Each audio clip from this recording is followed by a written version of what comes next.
Selamat hari Minggu, umat yang dikasihi Tuhan, Shalom. Damai sejahtera dan kesehatan selalu beserta kita semua. Selamat datang bagi umat yang baru pertama kali hadir. Majelis mengucapkan selamat datang dan bersekutu di GKJ Joglo. Agar ibadah berjalan dengan hikmat, mohon untuk menonaktifkan handphone atau diubah ke nada getar atau ke silent. Kami akan membacakan pokok-pokok pewarta Minggu 17 Mei 2026. Persidangan Majelis bulan Mei. Persidangan Majelis Pleno akan diselenggarakan pada hari Jumat tanggal 22 Mei 2026. Bagi Bapak Ibu Saudara yang memiliki keperluan gerejawi, dipersilahkan untuk menghubungi majelis wilayahnya masing-masing. Susunan Majelis GKJ Joglo. Kepada seluruh jemaat diberitahukan bahwa Majelis GKJ Joglo telah menetapkan kepengurusan majelis periode 2026 sampai 2027 disampaikan sebagai berikut. Ketua Penatua Charles Lendra, Sekretaris 1 Pendeta Maria Srihartati, Sekretaris 2 Penatua Anita Teresia, Bendahara 1 Penatua Poni Patmiyati, Bendahara 2 Penatua Mayangwangi, Kabid Peribadahan, Penatua Patmaya Swandiari, Kabid Pembinaan 1, Penatua Julius Boki, Kabid Pembinaan 2, Diaken Suyanto Nugroho, Kabid Diakonia dan Humas, Penatua Akira Yulia Sekar, Kabid Penata Layanan, Penatua Ardianto Cahyo Nugroho. Sedangkan untuk pelayanan parokial pendeta, wilayah 1, 2, dan 5, Pendeta Widianto Nugroho, wilayah 3 dan 4, Pendeta Maria Srihartati.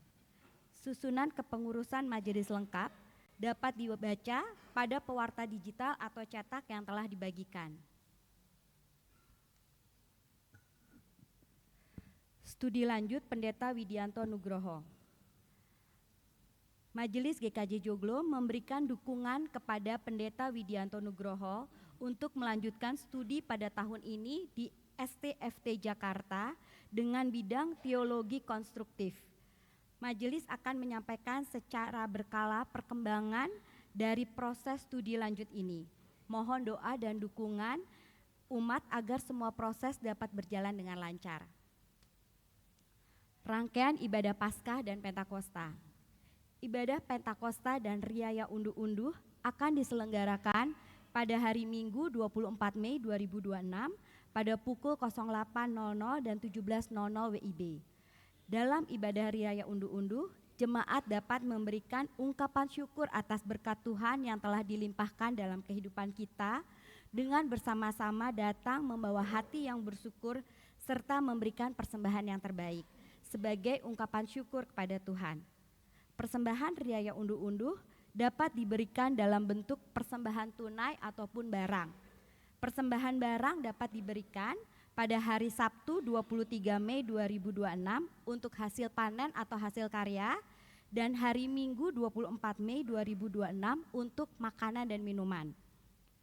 Formulir persembahan telah dibagikan kepada jemaat pada tanggal 10 April yang lalu dan juga tersedia di meja pewarta.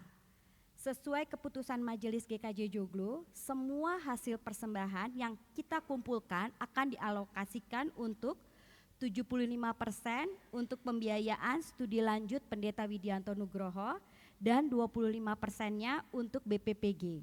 Mohon menjadi perhatian warga jemaat. Berita duka. Telah dipanggil ke rumah Bapa di surga, Bapak R. Kristo Wurjono Dwijo Pranoto, warga wilayah 3B pada hari Selasa 5 Mei 2026 pukul 17.53 WIB dalam usia 77 tahun di RSCM. Jenazah telah dimakamkan pada hari Rabu 6 Mei 2026 pukul 12.00 WIB di TPU Joglo. Majelis dan seluruh jemaat GKJ Joglo mengucapkan turut bela sungkawa. Kiranya Tuhan memberi kekuatan dan penghiburan bagi keluarga yang ditinggalkan.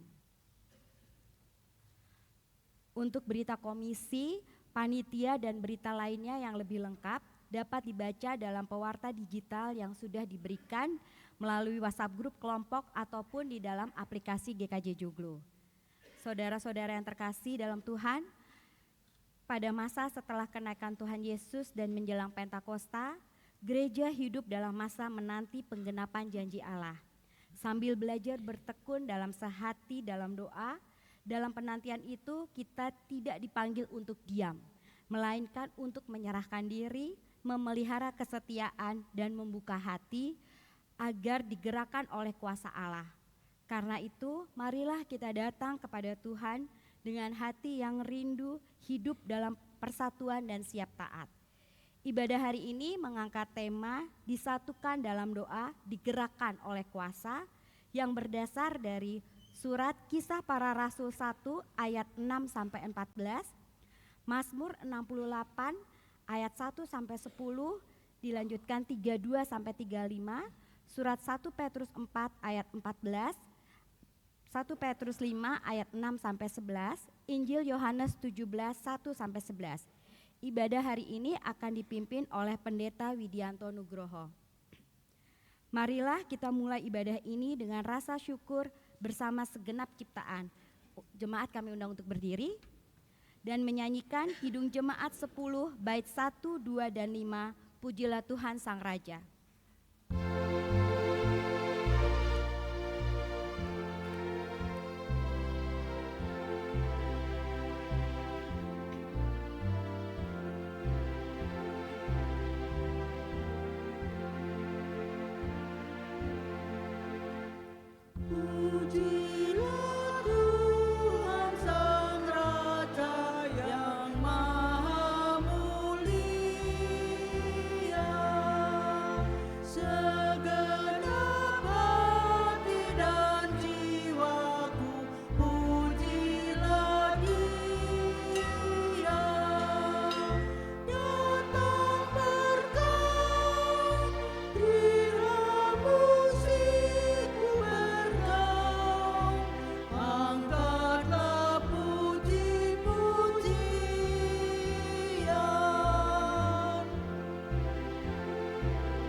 Saudara-saudara yang dikasihi Tuhan, mari kita memulai ibadah saat ini dengan pengakuan bahwa pertolongan kita adalah di dalam nama Bapa, Putra, dan Roh Kudus yang mencipta dan senantiasa berjalan bersama umat-Nya.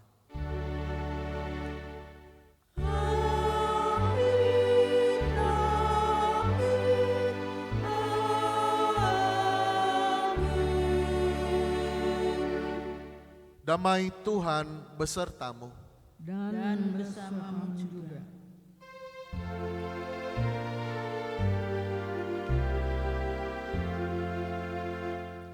Kepadamu puji-pujian, syukur dan segala kemuliaan. Ya Bapa, Putra, Roh Kudus, sampai kekal abadi.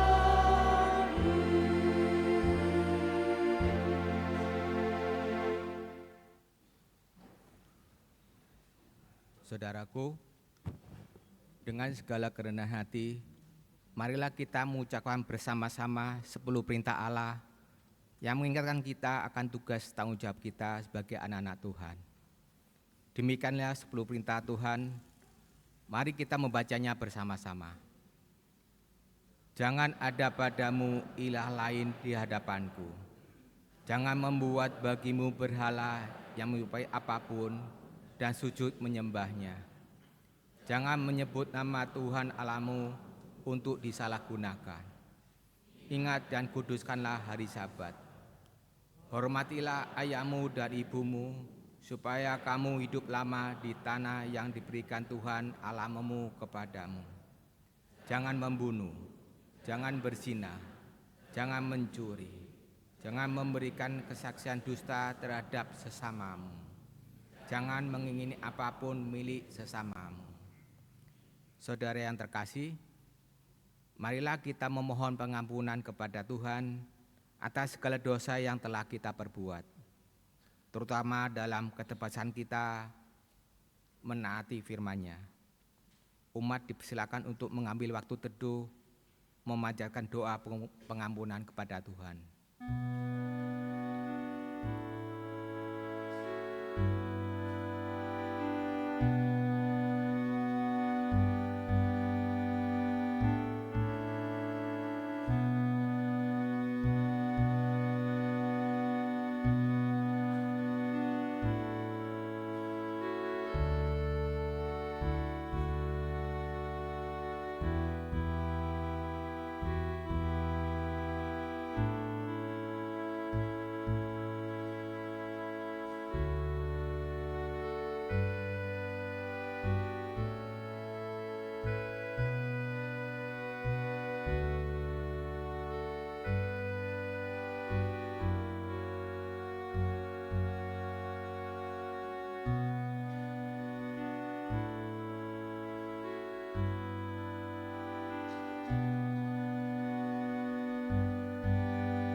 Dalam namanya kami berdoa dan memohon ampun. Amin. Marilah kita merespon pengakuan dosa kita dengan penyajian penyesalan dari pelengkap Kidung Jemaat 41 bait 1 dan 2. Ku datang kepadamu.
Saudara-saudara yang terkasih, bagi kita yang dengan penuh kerendahan hati menyerahkan kehidupan kita kepada Allah, memohon ampun atas segala kesalahan dan dosa kita, Allah menyatakan berita anugerahnya bagi kita, yang pada hari ini saudara-saudara akan kita sambut berdasarkan surat 2 Korintus pasal 5 ayat 17 yang demikian. Jadi siapa yang ada di dalam Kristus, ia adalah ciptaan baru. Yang lama sudah berlalu, sesungguhnya yang baru sudah datang. Demikianlah berita anugerah dari Tuhan. Syukur pada Allah. Umat saya undang untuk berdiri dan marilah kita menyambut berita anugerah dari Tuhan dengan menyanyikan pelengkap Kidung Jemaat 132 bait 1 dan 2, Langit Menceritakan.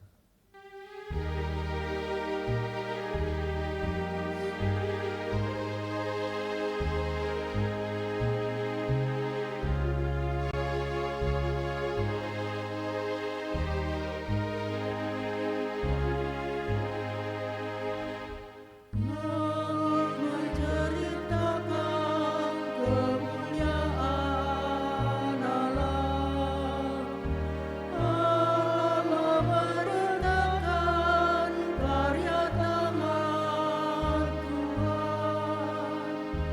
Tidak ada berita juga kata-kata, namun gemanya terpancar ke seluruh dunia. Hai percaya padanya, jangan takut dan gentar, karena kasih dan lindungannya abadi. Hai percaya padanya, jangan takut dan gentar, karena kasih dan lindungannya abadi.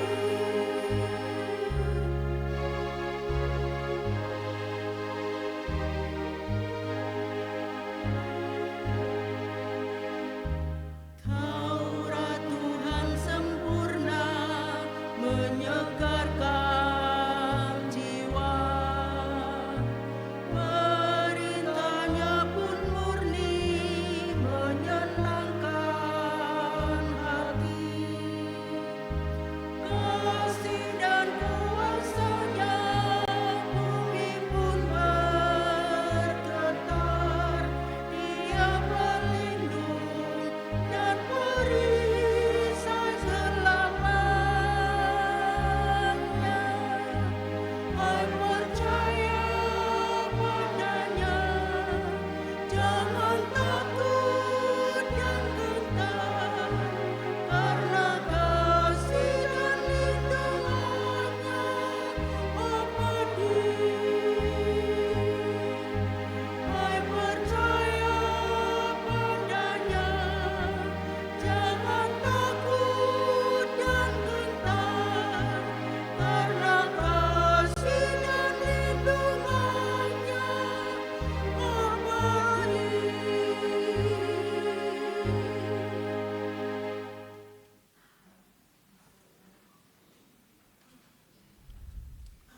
Saudara-saudara yang dikasihi Tuhan, kita hendak mendengarkan sabdanya. Namun sebelum kita mendengarkan sabda Tuhan, marilah kita memohon pertolongan Allah agar kita dimampukan untuk memahami, mengerti, terlebih melakukannya di dalam hidup kita sehari-hari. Saudara-saudara yang dikasihi Tuhan, mari kita bersatu di dalam doa. Mari kita berdoa. Allah Bapa yang bertahta di dalam kerajaan surga, Kristus dalam Roh Kudus yang berdiam di dalam hati kami. Kami bersyukur ya Tuhan bahwa kami boleh melalui minggu ini dengan berbagai hal yang terjadi dalam hidup kami. Suka dan duka, tawa dan tangis, Engkau hadirkan silih berganti dalam hidup kami. Bukan sebagai penanda Engkau hadir, tetapi sebagai pengingat agar kami senantiasa mengandalkan hidup kami kepada Engkau. Karena kami percaya akan Tuhan yang maha hadir, Tuhan yang hadir dalam suka maupun duka, Tuhan yang hadir dalam tawa dan tangis. Maka dari itu ya Tuhan, kami ingin menghayati kehadiran-Mu melalui perenungan kami akan sabda-Mu yang kudus. Maka tolonglah kami agar sabda-Mu yang kami dengar boleh kami hayati di dalam hidup kami sehari-hari, menuntun kehidupan kami, bahkan menegur kami ya Tuhan dengan penuh kasih. Oleh sebab itu ya Tuhan, kami siap mendengarkan sabda-Mu. Kuasailah hati dan pikiran kami, dan arahkanlah seluruh keberadaan kami untuk tunduk kepada sabda-Mu. Bersabdalah ya Tuhan, kami siap untuk mendengarkan. Di dalam nama Tuhan kami Yesus Kristus, Sang Sabda yang menjadi manusia, kami berdoa dan memohon pertolongan-Mu. Amin.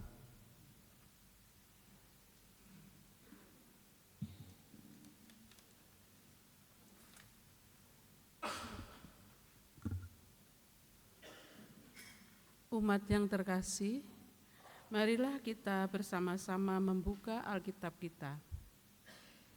Bacaan yang pertama diambil dari Kisah Para Rasul 1 ayat 6 sampai 14.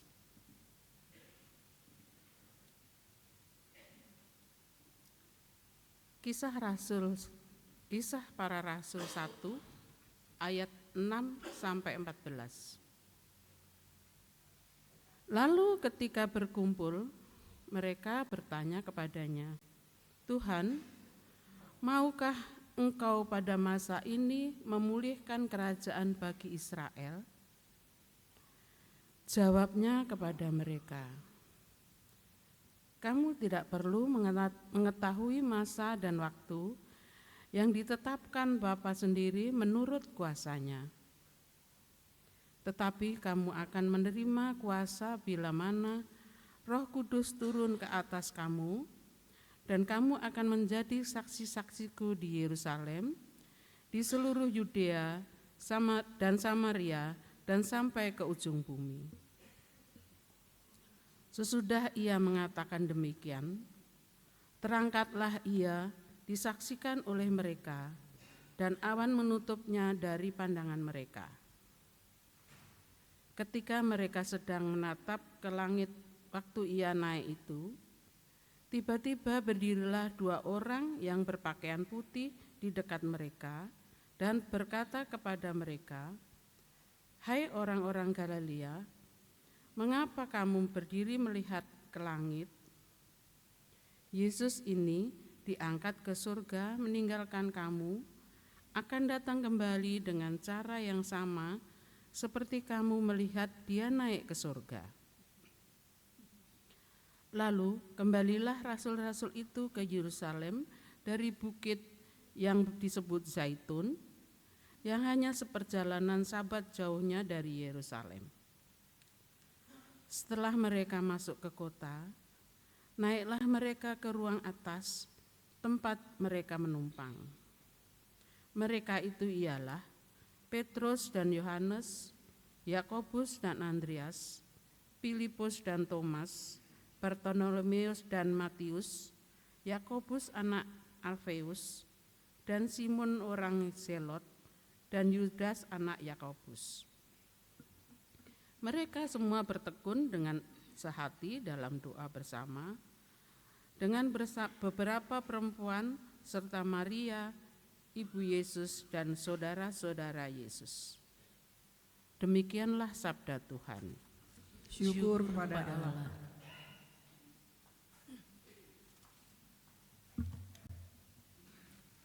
Mazmur tanggapan.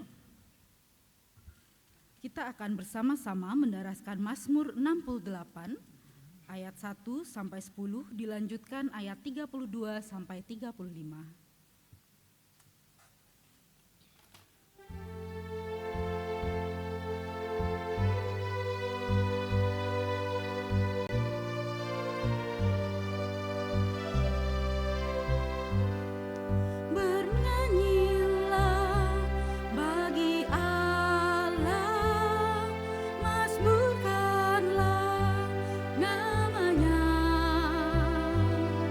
Buatlah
Bacaan kedua diambil dari 1 Petrus 4 ayat 14, dilanjutkan pasal 5 ayat 6 sampai 11.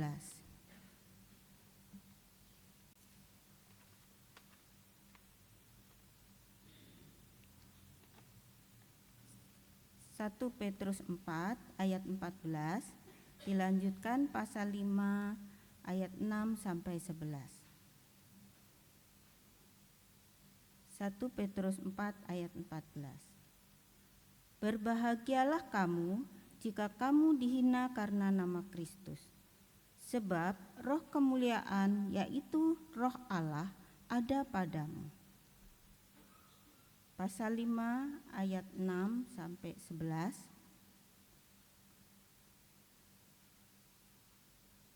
Karena itu rendahkanlah dirimu di bawah tangan Tuhan yang kuat, supaya kamu ditinggikannya pada waktunya. Serahkanlah segala kekhawatiranmu kepadanya, sebab Ia memelihara kamu. Waspadalah dan berjaga-jagalah, lawanmu si iblis berjalan keliling sama seperti singa yang mengaum-ngaum dan mencari orang yang dapat ditelannya.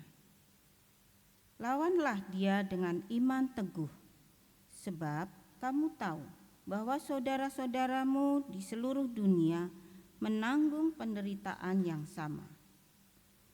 Allah sumber segala anugerah yang telah memanggil kamu dari Kristus kepala kemuliaannya, yang kekal, akan melengkapi, meneguhkan, menguatkan, dan mengkokohkan kamu sesudah kamu menderita untuk sementara. Dialah yang punya kuasa sampai selama-lamanya. Amin. Demikianlah sabda Tuhan. Syukur kepada Allah.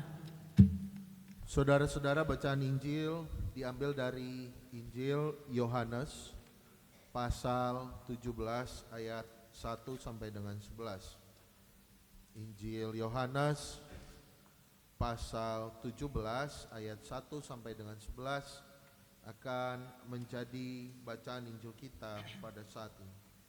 Saya akan membaca saudara-saudara menurut Alkitab Terjemahan Baru 2. Yohanes 17 ayat 1 sampai 11 demikian. Demikianlah kata Yesus, lalu Ia menengadah ke langit dan berkata, Bapa, telah tiba saatnya.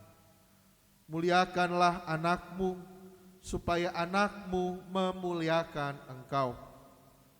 Engkau telah memberikan kepadanya kuasa atas segala yang hidup, supaya Ia memberikan hidup yang kekal kepada semua yang telah engkau berikan kepadanya.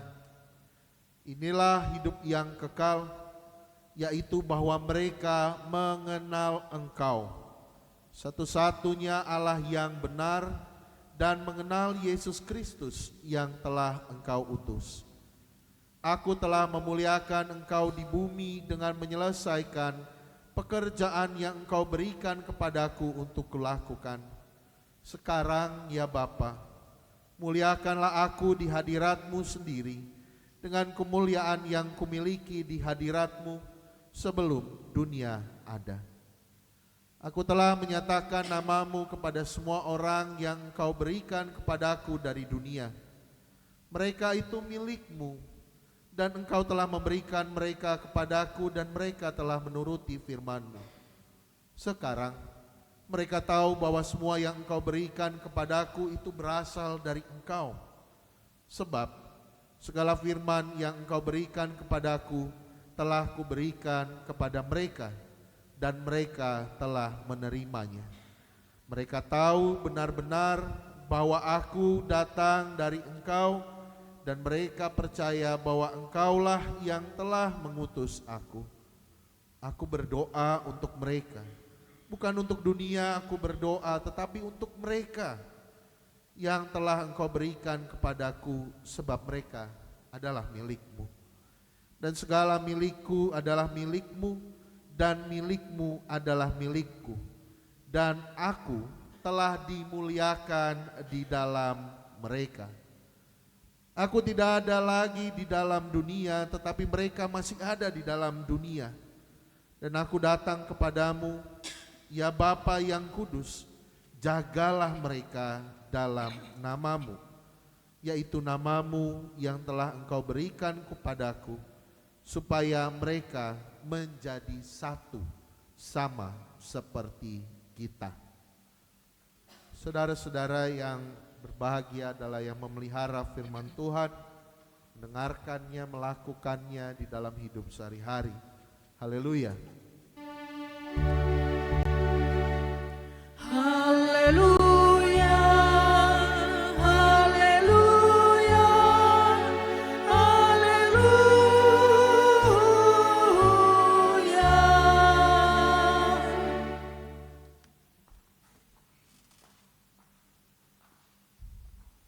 Selamat pagi Bapak Ibu Saudara yang dikasihi Tuhan. Bagaimana kabarnya? Dolarnya tadi udah dipecah? Kan kita di kota kan? Kalau di kota pakai dolar. Kalau di desa nggak pakai dolar. Udah dipecah dolarnya Bapak Ibu? Saya taunya kue dolar, Bapak Ibu tahu nggak? Kue dolar tahu nggak? Ya itulah dunia persilatan kita ya Bapak Ibu. Kalau bicara soal dunia, kita lihat dunia di sekitar kita. Tapi kalau kita sedang mendengarkan firman, sedang PA dan seterusnya, kalau Bapak Ibu Saudara mendengar kata dunia, apa yang biasanya saudara-saudara pikirkan? Dunia.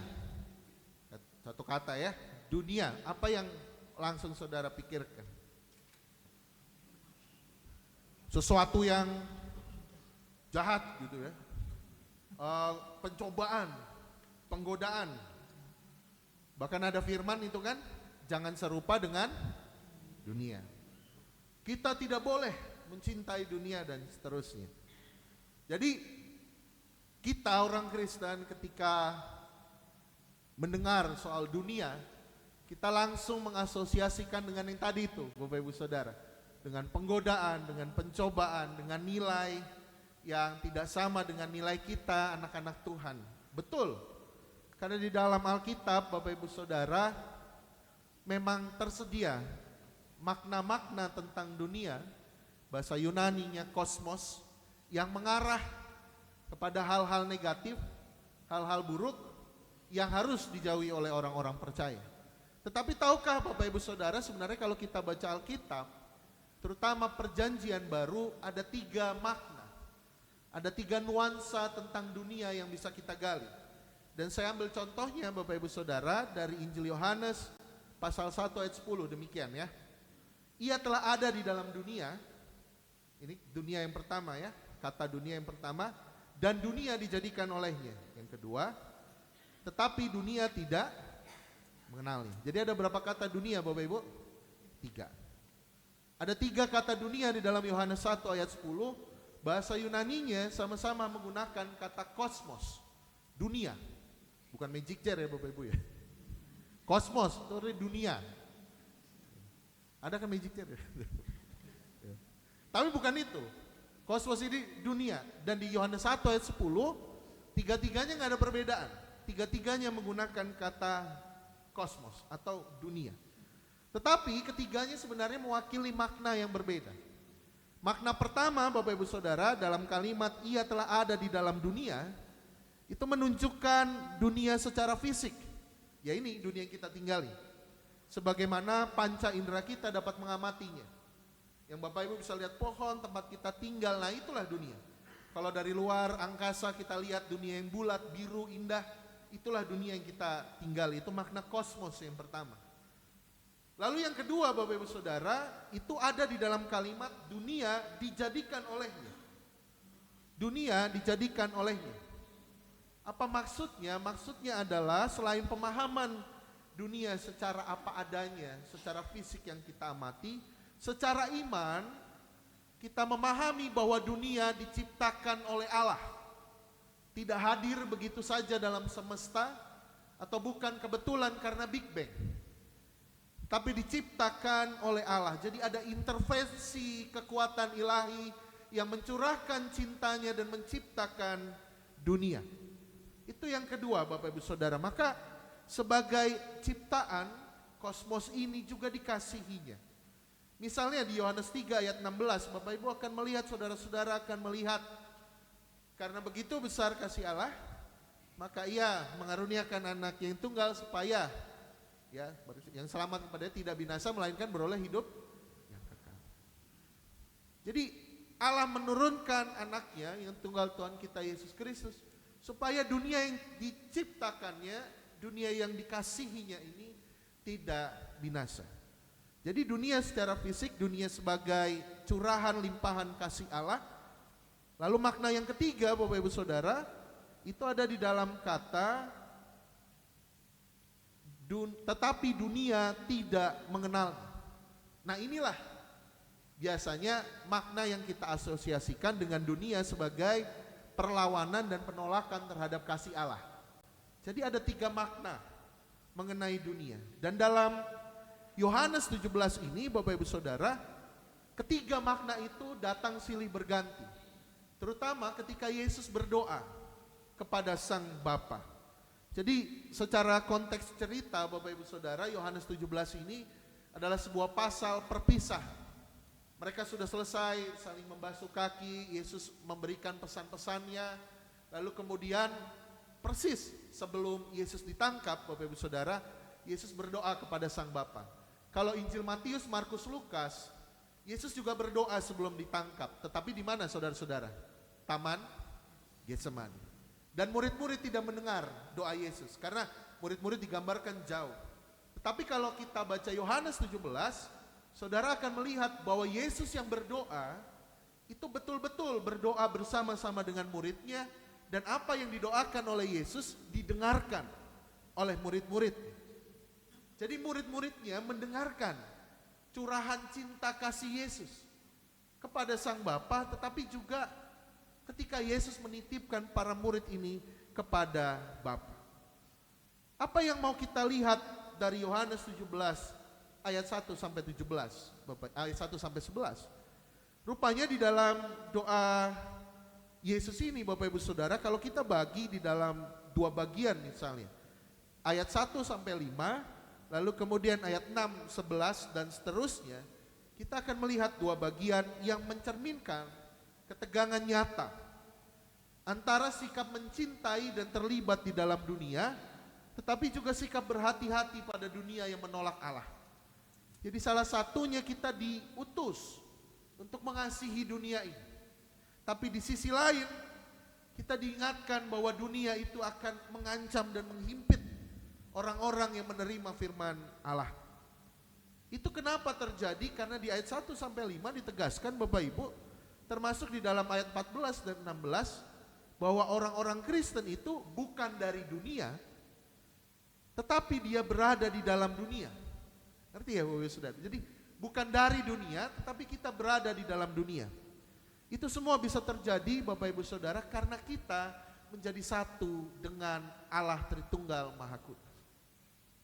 Jadi di ayat 1 sampai 5, Bapak Ibu Saudara bisa melihat, ya Bapa, permuliakanlah aku, gitu. Permuliakanlah anakmu. Apa yang harus dipermuliakan lagi dari Yesus yang memang sudah mulia? Yohanes menceritakan bahwa peristiwa Yesus, Bapak Ibu Saudara, itu menyatakan kemuliaan Sang Bapa. Lalu apalagi yang harus dimuliakan? Rupanya Bapak Ibu Saudara, kalau kita baca ayat 1 sampai 5, yang dimaksud muliakanlah anakmu, itu berarti Yesus yang melaksanakan tugas perutusan Sang Bapa dari lahir, berkarya, menderita sengsara di atas kayu salib, dan dibangkitkan. Jadi Yesus yang menjalani fase ini di dunia, Bapak Ibu Saudara, adalah Yesus yang tengah mempermuliakan Sang Bapa. Sehingga di dalam Injil Yohanes, Bapak Ibu Saudara, salib itu tidak pernah dilihat sebagai sesuatu yang hina. Salib yang adalah penderitaan dan kematian, itu justru dilihat sebagai cara untuk meninggikan dan memuliakan Yesus. Karena Yesus disalib, karena dia mati di atas kayu salib, maka ada kebangkitan. Kalau tidak ada kematian di atas kayu salib, maka tidak ada kebangkitan. Kalau tidak ada kebangkitan, maka apa yang tidak ada Bapak Ibu Saudara? Keselamatan. Jadi karena ada salib, kematian dan penderitaan, maka ada karena ada kebangkitan, maka ada keselamatan. Maka orang Kristen Bapak Ibu Saudara diajak untuk melihat perjalanan Yesus itu tidak awal dan ujung. Tapi kita melihat masa sengsara Yesus yang kejinya luar biasa. Dirancang oleh manusia sedemikian rupa untuk menjatuhkan Yesus. Kalau kita lihat peradilan Yesus Bapak Ibu Saudara, sama sekali bukan peradilan yang adil. Itu peradilan yang sudah dibentuk, disetting, dibuat untuk menjatuhkan kesalahan kepada Yesus, kesalahan yang sama sekali tidak pernah dibuatnya. Orang-orang Yahudi memplot itu, sementara kekaisaran Romawi bermain aman karena gak mau kekuasaannya terancam, sehingga Yesus menjadi korban dan dia menjadi kurban karena pilihan. Jadi kalau ngomongin peradilan yang tidak adil bukan hanya zaman sekarang Bapak Ibu Saudara, tapi sudah dari zaman Yesus. Lalu Yesus yang ditinggikan dan dimuliakan ini Bapak Ibu Saudara menyelesaikan karyanya melalui kebangkitan dan kenaikannya ke surga. Nah ketika dia naik ke surga Bapak Ibu Saudara, ia menjadi satu dengan Sang Bapa. Kalau kita ditanya Trinitas itu ada nggak di dalam Alkitab? Ada nggak Bapak Ibu Saudara? Kata Trinitas nggak pernah ada dalam Alkitab. Coba Bapak Ibu cek Alkitab elektronik. Trinitas, Tritunggal nggak ada. Yang ada adalah petunjuk-petunjuk, ayat-ayat tersirat mengenai Trinitas. Termasuk yang kita baca pada saat ini. Maka di akhir pasal 17 ayat yang tadi kita baca, Yesus bilang, kiranya mereka menjadi satu sama seperti kita. Kita itu merujuk kepada Bapa, Anak dan Roh Kudus. Jadi kalau Yesus tidak melalui itu Bapak Ibu Saudara, kematian, penderitaan, tetapi juga nanti dia tidak dibangkitkan dan naik ke surga, maka ia tidak dimuliakan, tidak bersatu kembali dengan Sang Bapa. Maka ketika Yesus meminta muliakanlah anakmu, sebenarnya yang diminta adalah dia bersatu dengan Sang Bapa dan Roh Kudus. Dia kembali kepada keberadaannya semula, karena Yohanes 1 ayat 1 sampai seterusnya menegaskan Bapak Ibu Saudara, pada mulanya adalah firman dan firman itu bersama dengan Allah. Lalu kemudian firman itu menjadi manusia. Siapakah manusia itu Bapak Ibu Saudara? Tuhan Yesus. Jadi firman yang sedari semula sudah bersama dengan Allah itu turun ke dunia menjadi Yesus, lalu kemudian menjalani segala tugas perutusan dari Sang Bapa, mewartakan firman Sang Bapa, lalu kemudian dibangkitkan, naik ke surga menyelesaikan tugasnya. Dan dengan demikianlah Bapak Ibu Saudara, tugas Yesus telah genap ketika dia kembali kepada Sang Bapa dan Roh Kudus dicurahkan atas manusia. Jadi ini sebuah perjalanan iman yang harusnya menjadi inti kepercayaan kita. Tetapi tidak sampai di situ Bapak Ibu Saudara, rupanya ketika Yesus menunjukkan kesatuan antara dia dengan Sang Bapa, bahwa dia adalah anak.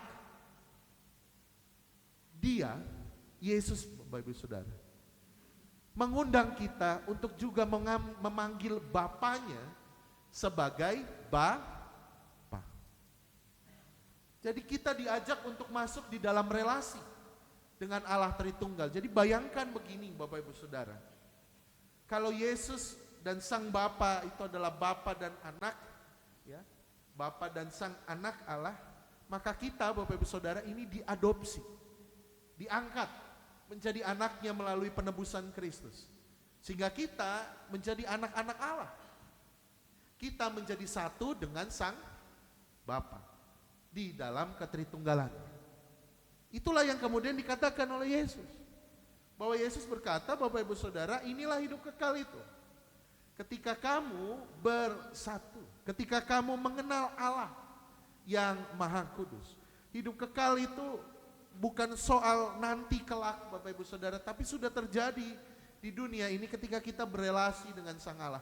Kita mengetahui Allah, kita mengenal Dia. Jadi yang dimaksud dengan mengenal Bapak Ibu Saudara bukan sekedar hafal firman-Nya, kita katam.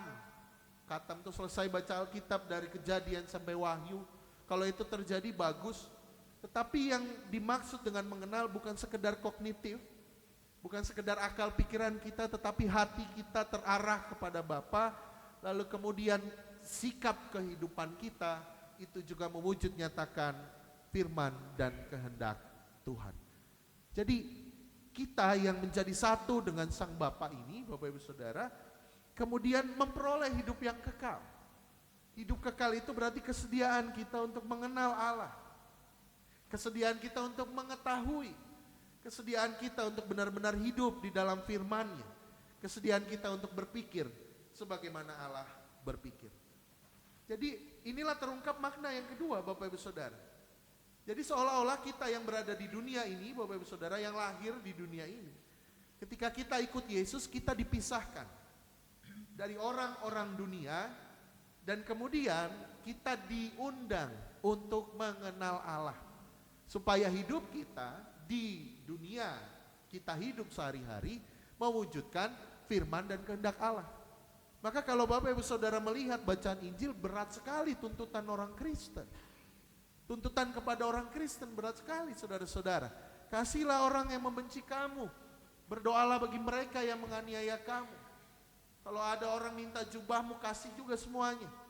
Kalau ada yang minta berjalan 1 mil, berjalan 2 mil. Kenapa kok kita bisa melakukan itu, saudara-saudara?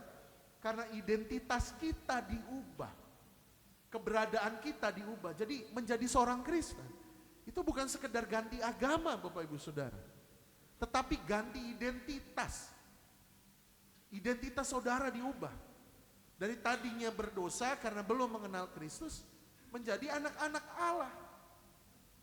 Jadi salah sama sekali kalau kita merasa bahwa jadi Kristen itu sekedar KTP yang diperbaharui, atau sekedar cuma ikut katekisasi berapa bulan lalu menjadi Kristen. Enggak. Jadi Kristen itu, Bapak Ibu Saudara, identitas kita diubah. Kita bukan lagi anak-anak dunia, tetapi anak-anak Allah. Artinya apa, Bapak Ibu Saudara? Standar hidup kita, standar pikir dan nilai kita, itu bukan nilai-nilai dunia, tapi nilai-nilai kerajaan Allah. Maka wajarlah Bapak Ibu Saudara kalau kita melihat di dalam surah 1 Petrus. Di sana dinasehatkan kalau kamu dianiaya karena Kristus, berbahagia. Karena nilai anak Allah sama nilai dunia ini gak kompatibel, Bapak Ibu. Jadi orang Kristen yang benar, yang identitasnya diubah, dia akan selalu merasa resah dan gak mau begitu saja ikut nilai dunia. Karena nilainya, sudut pandangnya itu beda. Ini sudut pandang orang Kristen, Bapak Ibu Saudara, ini sudut pandang dunia.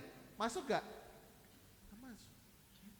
Maka kalau Bapak Ibu sebagai orang Kristen, saudara resah terhadap penindasan, saudara resah terhadap ketidakadilan, saudara resah terhadap mereka yang membutuhkan, saudara terpanggil untuk membantu saudara-saudara kita yang berkekurangan. Saudara gak bisa menjadi cuek seperti pengikut dunia yang lain. Berbahagialah, karena itu artinya saudara-saudara menghidupi identitas sebagai seorang Kristen. Apalagi dalam konteks negara kita, Bapak Ibu Saudara, ketika seharusnya sesuatu yang seharusnya benar, sesuatu yang seharusnya ideal, itu malah menjadi berita utama di Republik ini. Kenapa, Bapak Ibu Saudara? Karena kita terbiasa ditunjukkan dan memaklumi apa yang tidak benar. Contoh begini, Bapak Ibu Saudara. 2010 saya pertama kali ke Jogja melanjutkan studi, Bapak Ibu Saudara. Ini kondisi Jogja 2010 ya, saya nggak tahu 2026. Lalu 2011, 2012 motor saya di Bekasi itu dikirim ke Jogja. Lalu selalu saya merasa tidak nyaman beberapa kali ketika mengendarai motor di Jogja, Bapak Ibu Saudara. Karena ketika mengendarai motor di Jogja gitu ya, ketika masuk Bangjo tuh apa? Lampu merah gitu, kalau orang-orang Jogja Bangjo gitu ya. Abang hijau gitu. Ya. Itu saya di sini. Ini kan Bangjo tuh begini, lampu merah tuh begini. Ini kan lampu merah, zebra cross, garis, motor ya. Tahu dong anak Bekasi berhenti di mana? Tahu dong. Anak Bekasi berhentinya belakang garis lah ya. Nggak mungkin. Anak Bekasi berhentinya Bapak Ibu. Kalau ini motor, ini garis, ini zebra cross, ini lampu merah. Anak Bekasi di sini. Anak Bekasi di sini. Waktu itu saya belum bonceng istri saya, masih bonceng yang lain. Gitu. Jadi dia nggak bisa jadi saksi. Gitu. Cowok. Ya. Sebagai anak Bekasi, ya, anak Bekasi, Bapak Ibu Saudara, anak Cikunir. Dulu rumah saya Cikunir. Sudah pasti naik motor kan, berhenti depan lampu merah. Apa yang terjadi saudara-saudara? Saya seperti orang bodoh di sana. Kok nggak ada orang? Kiri dan kanan.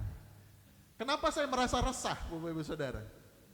Karena saya jadi orang yang salah sendirian. Saya jadi orang yang salah sendirian.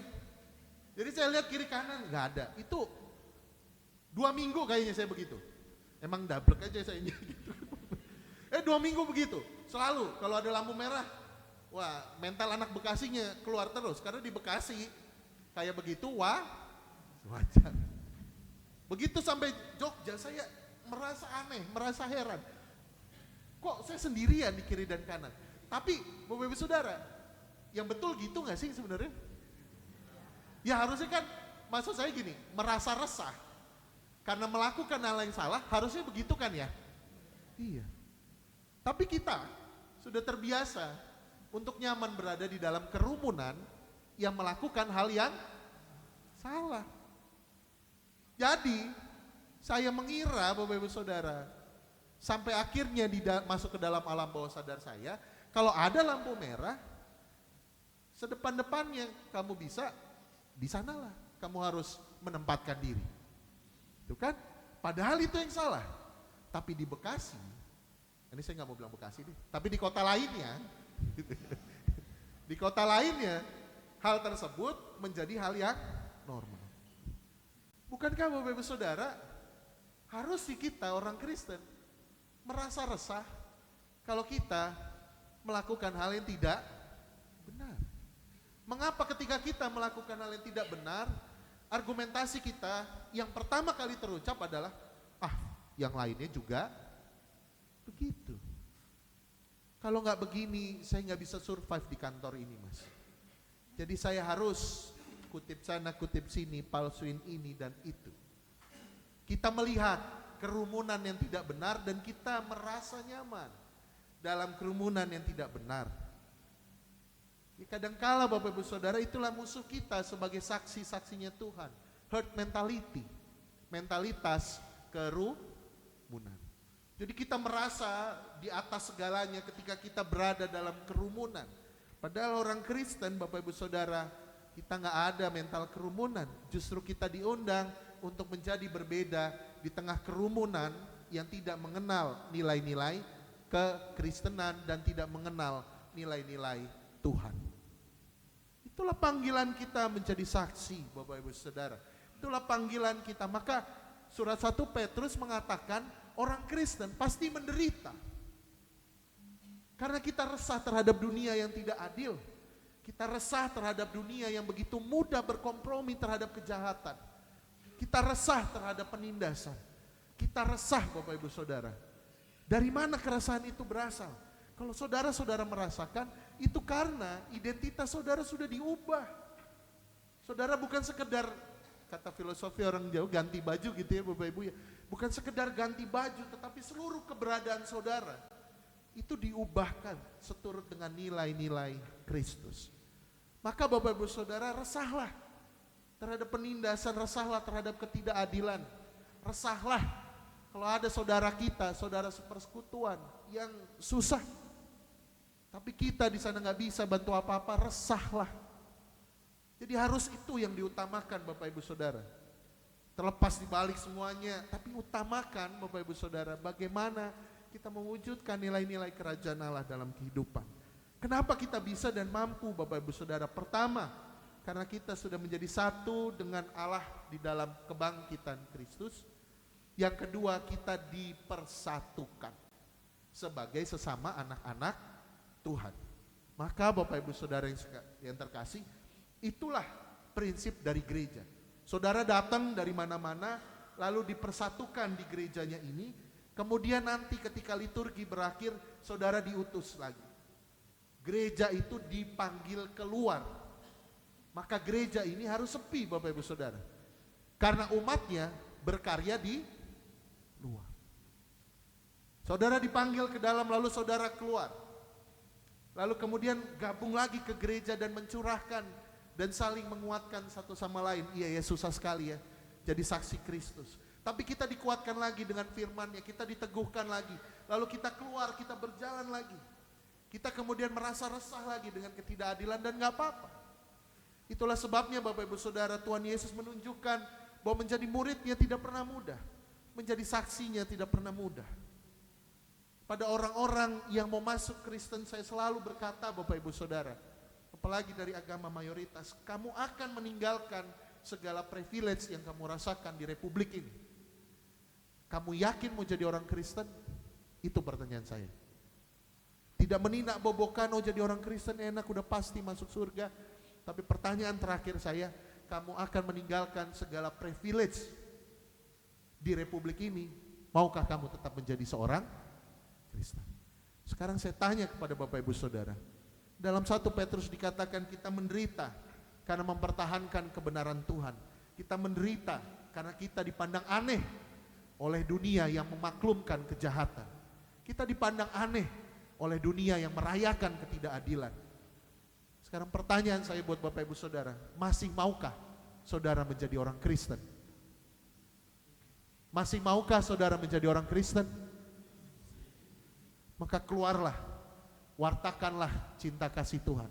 Nyatakanlah nilai-nilai kerajaan Allah. Jangan berkompromi terhadap ketidakbenaran. Kalau mau berkompromi terhadap ketidakadilan dan ketidakbenaran, di republik ini banyak contohnya.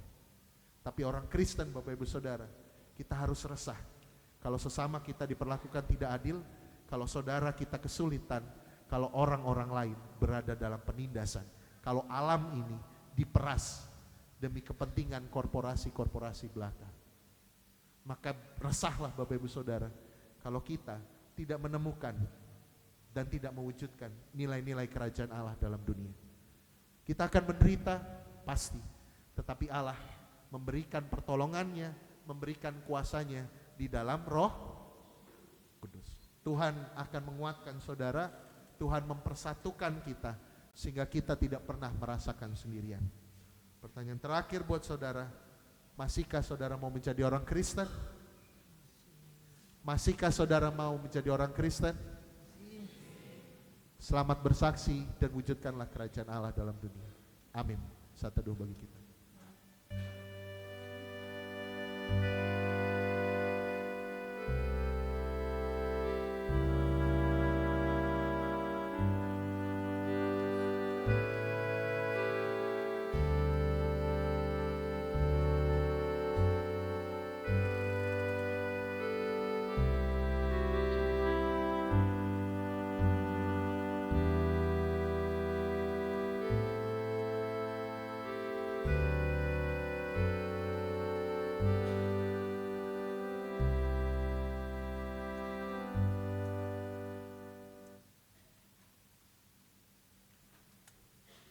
Saudara-saudari dikasihi Tuhan, mari kita berdoa.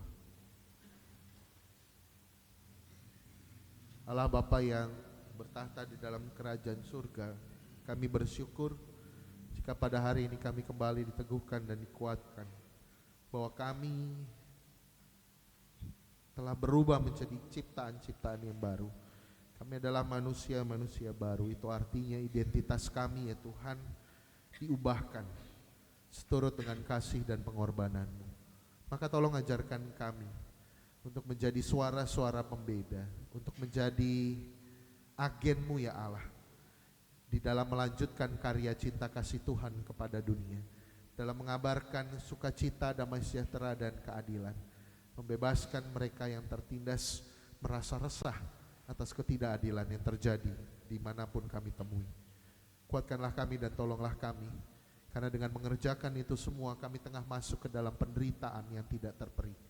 Tetapi kami yakin dan percaya ya Tuhan, bahwa Engkau tidak pernah meninggalkan kami. Sebagaimana firman yang kami dengar pada saat ini, berbahagialah mereka yang menderita oleh karena nama-Mu, karena di dalam itulah ada kasih dan karunia Roh Kudus.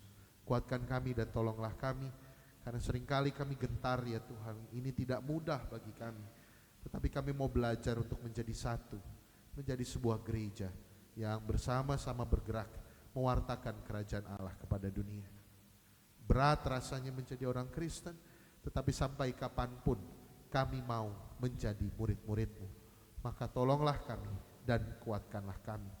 Ya Allah yang penuh kasih, dalam persekutuan ini kami juga mengingat saudara-saudara kami yang tengah dalam kondisi sakit dan proses penyembuhan. Mereka yang tengah dalam proses pemulihan. Kami berdoa untuk Bapak Ignatius Seksoyudiono dari kelompok 3C, Ibu Sri Lestari dari kelompok 4B, Ibu Rubinem dari kelompok 3F, dan Ibu Patmaya Rosiani dari wilayah 1. Kiranya Allah beserta dan terus menjaga saudara-saudara kami ini, terutama juga ya Tuhan, sertailah dan berikanlah kekuatan bagi anggota keluarga yang menjaga dan mendampingi mereka. Kiranya Tuhan senantiasa hadir dan bersama dengan saudara-saudara kami ini. Ya Tuhan yang penuh kasih, kami juga berdoa bagi saudara-saudara kami yang ditinggalkan oleh anggota keluarga yang mereka kasihi. Kiranya Engkau menghibur dan menguatkan, dan ajar kami ya Tuhan, dan bantulah kami untuk menyediakan diri kami menjadi sarana penghiburan bagi keluarga yang tengah berduka karena ditinggalkan oleh anggota keluarga yang mereka kasihi. Kami teringat akan pergumulan kami masing-masing ya Tuhan. Pergumulan kami di dalam sekolah, di dalam pendidikan, pergumulan kami di dalam relasi di tengah-tengah keluarga, kami yang tengah bergumul di dalam pekerjaan atau yang sedang mencari pekerjaan, kami yang tengah menyiapkan pernikahan pada tahun ini. Kiranya Tuhan bimbing kami, Tuhan sertai kami, agar Tuhan menyatakan maksud dan kehendak-Mu melalui segala sesuatu yang kami perbuat. Kami berdoa untuk orang tua kami ya Tuhan, warga lanjut usia, kiranya Tuhan berkenan untuk hadir dan menyertai saudara-saudara kami ini. Dan kami bersyukur atas keberadaan mereka, dan kiranya saudara-saudara kami ini dikuatkan untuk senantiasa dapat memberi makna bagi persekutuan, bagi keluarga dan komunitas dimanapun mereka berada. Tolonglah juga ya Tuhan negara-negara, bangsa-bangsa di dunia. Ajarkanlah kami ya Tuhan untuk bersatu padu mewujudkan perdamaian. Tolonglah kami agar kami bersama-sama melihat kemanusiaan dan cinta kasih sesama manusia sebagai nilai yang utama di atas apapun. Bagi daerah-daerah yang tengah dilanda konflik, kami berdoa Tuhan kiranya menguatkan, kiranya Tuhan hadir dan membantu saudara-saudara kami ini untuk berjuang. Tuhan sertailah persekutuan kami di gereja-gereja Kristen Jawa, Klasik Jakarta bagian Barat. Tolonglah kami ya Tuhan agar dapat menjadi pewarta damai-Mu di dalam segala konteks yang kami hadapi. Kami berdoa untuk GKJ Kanaan dan GKJ Bumi Indah, sertailah mereka di dalam proses perizinan dan pembangunan gereja. Inilah doa kami ya Tuhan, kami serahkan segala sesuatunya hanya di dalam cinta kasih Tuhan yang menyatukan kami dan memampukan kami untuk berjalan melalui hidup kami yang seringkali penuh dengan tantangan dan pergumulan ini. Di dalam nama Tuhan Yesus Kristus, Sang Sabda yang menjadi manusia, kami berdoa dan memohon pertolongan-Mu. Amin.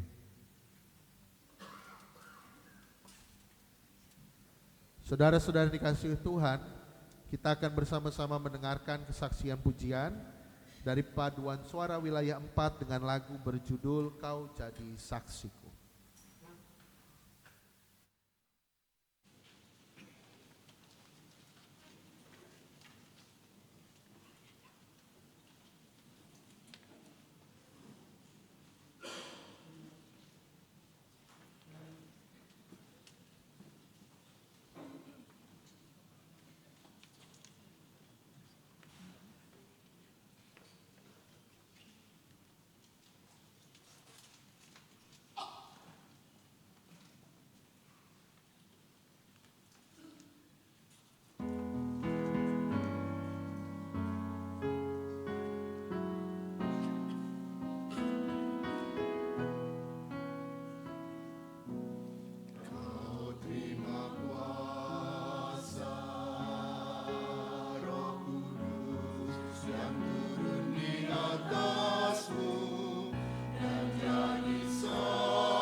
Terima kasih untuk persembahan pujian yang telah disampaikan.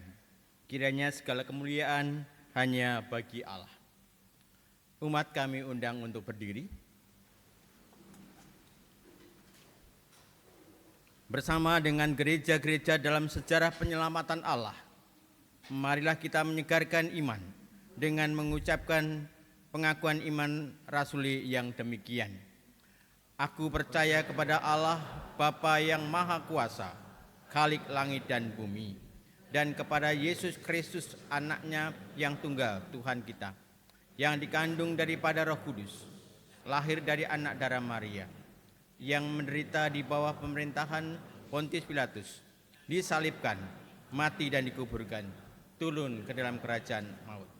Pada hari yang ketiga, bangkit pula dari antara orang mati, naik ke surga, duduk di sebelah kanan Allah, Bapa yang Maha Kuasa, dan akan datang dari sana untuk menghakimi orang yang hidup dan yang mati. Aku percaya kepada Roh Kudus, gereja yang kudus dan am, persekutuan orang kudus, pengampunan dosa, kebangkitan daging, dan hidup yang kekal. Umat kami mohon untuk duduk kembali.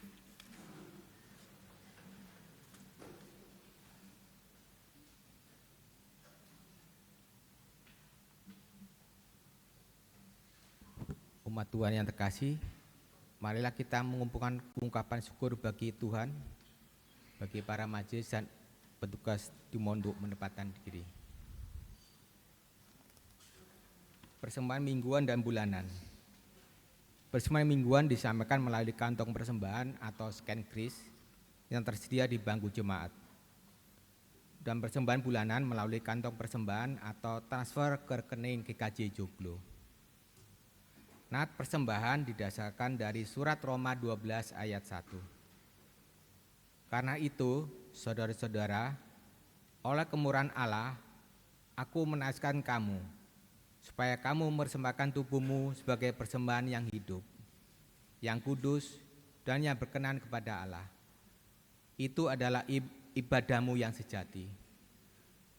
Persembahan akan kita kumpulkan dengan menyanyikan pelengkap Kidung Jemaat 146 bait 1 dan 2.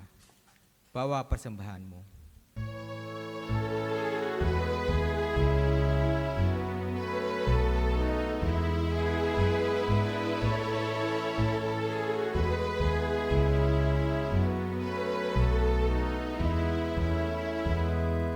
Bawa persembahanmu dalam rumah Tuhan dengan rela hatimu, janganlah jemu.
Mari kita bawa dalam doa, dilanjutkan dengan doa Bapa kami.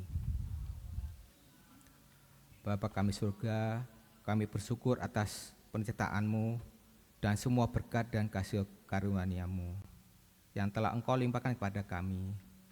Tuhan, kami sudah memberikan persembahan kepada-Mu. Terimalah persembahan ini sebagai ungkapan syukur dan kasih kami kepada-Mu. Berkati persembahan ini akan menjadi berkat bagi pekerjaan dan pelayanan di gereja-Mu sehingga nama-Mu dimuliakan. Berkati juga para pengelola persembahan ini agar dapat bijaksana dalam pengelolanya dan semua seturut kehendak-Mu. Terima kasih ya Tuhan. Kami menyerahkan doa ini dalam nama Tuhan Yesus Kristus yang telah mengajarkan kami berdoa.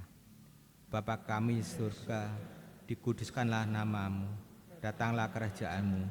Jadilah kehendak-Mu di bumi seperti di surga. Berikanlah kami pada hari ini makanan kami secukupnya, dan ampunilah kami akan kesalahan kami, seperti kami juga mengampuni yang bersalah pada kami. Dan janganlah membawa kami ke dalam pencobaan, tapi lepaskanlah kami daripada yang jahat. Karena Engkau-lah yang punya kerajaan dan kuasa dan kemuliaan sampai selama-lamanya. Amin. Umat tetap berdiri.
Saudara-saudara yang dikasihi Tuhan, arahkanlah hatimu kepada Tuhan yang telah mempersatukan kita dalam doa.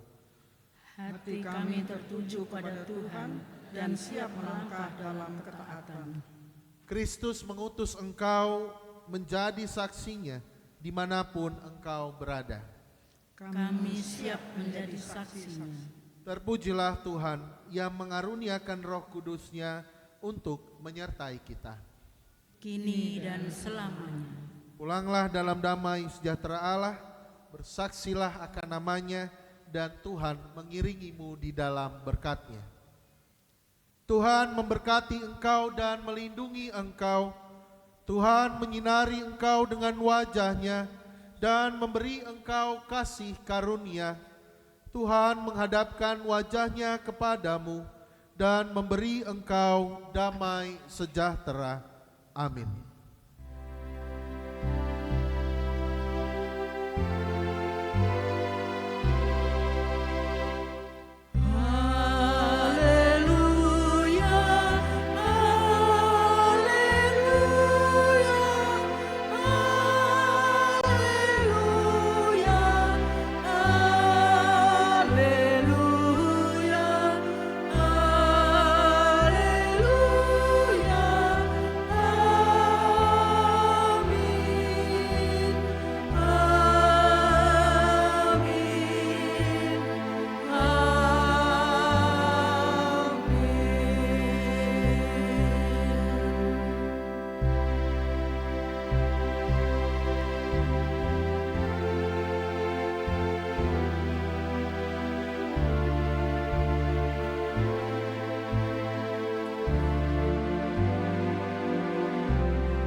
Umat Tuhan yang terkasih, marilah mewujud nyatakan iman kepada Kristus dalam hidup sehari-hari.